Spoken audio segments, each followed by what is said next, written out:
og rigtig hjertelig velkommen til Landet for Enden af Regnbuen. Jeg skal være jeres guide i aften, og mit navn er Danelle, så kom med indenfor. I Landet for Enden af Regnbuen, der kan man utrolig mange ting. Man kan blandt andet ligge og nyde den dejlige sol og det utrolig dejlige selskab selvfølgelig også.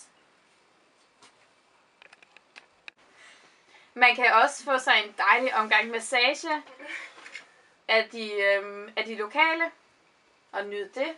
Eller man kan tage sig en udsigtstur i spa-badet. Så vi håber selvfølgelig rigtig meget på at se jer her i Landet for Enden af Regnbuen. Landet, hvor alting det kun er skønt. Spank me, I'm Irish.